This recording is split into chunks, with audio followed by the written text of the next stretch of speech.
Assalamu alaikum wa rahmatullahi wa barakatuh. I want to share with you something. Recently I came across this really good Arabic show from the Emirates. It's called Qalbi Itma'an, which means my heart is now at ease.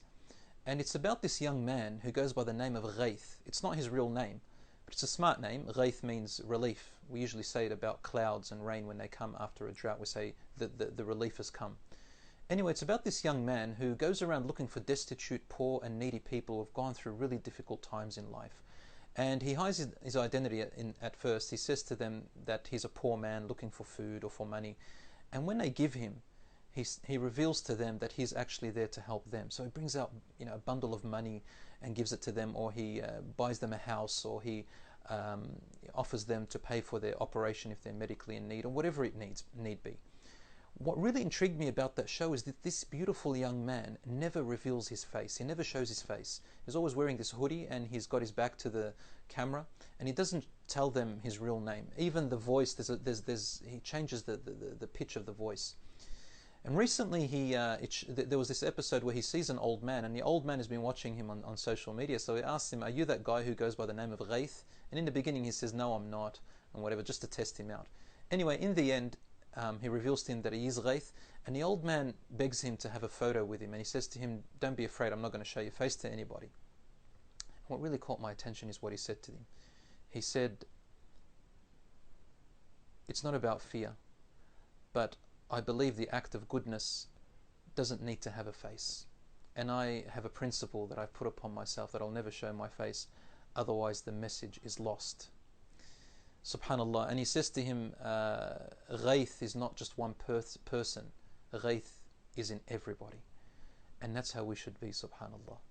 I remembered the hadith of the Prophet Muhammad ﷺ, which is in Bukhari and Muslim, where he says 7 types of people Allah will shade on the Day of Judgment, when there is no shade but His shade. And one of these types of people, he said, is a person who does good deeds and donates in charity, and conceals it so much that his left hand doesn't even know what his right hand has given. And this is obviously for he or she, both genders.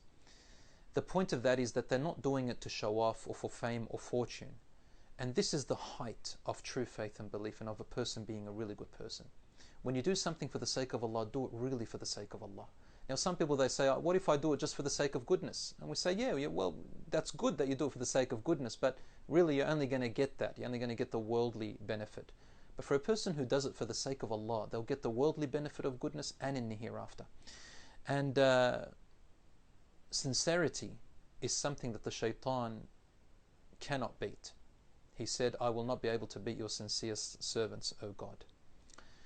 Brothers and sisters, there's this beautiful story also reminds me, also in Bukhari and Muslim, that where the Prophet ﷺ speaks about this man who was once thirsty. So he goes into a well, he drinks and comes out and finds this really thirsty dog. And the dog was so thirsty that he was licking the sand. So the man said, "Subhanallah, this dog is as thirsty as I was," and he felt a sense of goodness. So he goes down, gets his shoe, puts some water in it, and gives the dog to drink. So Allah subhanahu wa ta'ala forgives this man for the favor which he did for the dog. And there was also a story of a prostitute woman who wanted Allah to forgive her, and she finds a dog and also gives him or it water to drink. And this means that when there are some people who really want Allah to forgive them and want Allah to help them in their life, whatever they're going through. Sometimes there's hardship that you are going through, and you want to do something that makes you feel that you've done something good and gives you this sense of relief. So you do it. And the best thing is that you do it for the sake of Allah subhanahu wa ta'ala. I want to also share with you this amazing story of by the way, when I say to help the dog, I'm just giving that as an example that, subhanAllah, if people can be forgiven just by giving a dog drink, then imagine what happens when you help a person and you do it truly seeking Allah's pleasure. I remember this story because I also remembered what the scholars say. They said that when Allah loves someone or He wants goodness from someone, He gives them a gift. And that gift is that He brings people to you who are in need. Never get annoyed from something like that. Always look at it as a blessing in disguise, that Allah has brought to you a gift. Some people, Allah blinds them from knowing who is in need, and He never brings people in need to them, subhanAllah. Why? Because these people have blinded themselves. We ask Allah to save us from being arrogant and self-centered. Um, Speaking about that, I remember a story of a person who I know. He went through something really difficult. He accidentally killed someone, accidentally. And he went through a terrible, terrible journey. Why did God do this to me? Why did God do that to me?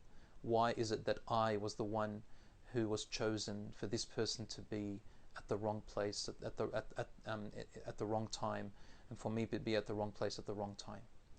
So anyway, this brother, he goes to Lebanon, and he was standing in front of this small shop with a very humble old man who sells simple things, food and necessities. Then he sees this young girl, about 6 years old. She walks into this shop and she says, I want a teaspoon. She's got a little teaspoon. She goes, I want a teaspoon of butter and 1 egg. SubhanAllah, teaspoon of butter and 1 egg. And then he gives it to her, and then he writes in a book her name, and she walks off. The brother, he goes, I went inside and I asked this man, I said, what's the story with this young girl? Why does she want just a teaspoon of butter and an egg? And why did you write her name?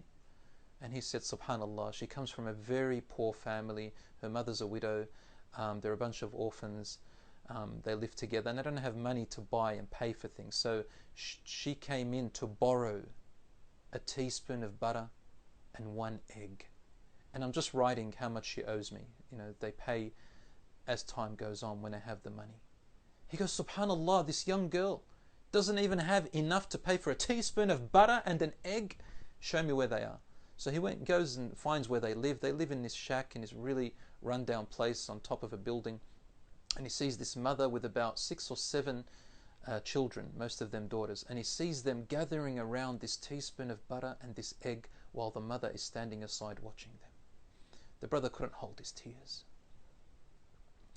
So he goes, SubhanAllah, and he gives this guy in the shop, he says to him, every month, this is an amount of money. Anything they need, you give them every month. All right, and I'll pay you. And SubhanAllah, this is what happened. The guy starts giving them every month what they need, and he started paying the owner. And SubhanAllah, the owner saw this goodness in him, that what he did was, he said any money that was left behind that they didn't buy from, he would invest it in the business, into the shop, and he shared it with this woman. SubhanAllah, how Allah subhanahu wa ta'ala looks after them. This woman, this mother, was smart. She started to save this money that she gained from this investment, and after about a year, the brother found them that they had a house. Obviously, he paid also a year for their house and for rent and everything, and she was able to look after herself. Anyway, this brother, he says to me, why did Allah do this to me? He sent this person in front of me so that they can be killed by me. And then I paused and asked him another question. I said, brother, why don't you also ask the question, why did Allah bring that 6-year-old girl to you at the right place at the right time for you to help them as well? Some people, they didn't mean to do what they did, and they really want Allah's forgiveness, and they go through so much struggle. So Allah subhanahu wa ta'ala brought to him this girl, maybe to compensate for the wrong or for the mistake that had happened in the past. You see, brothers and sisters, there are so many blessings in disguise, and usually they're hidden in hardships, and usually they're hidden in places which we never expected. And don't forget that nothing goes without being repaid and rewarded. If you do it for the sake of Allah, then you have truly, truly succeeded.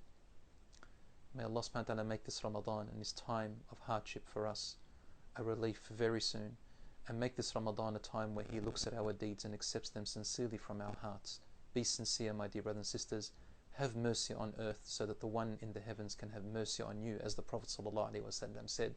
And what is the meaning of mercy?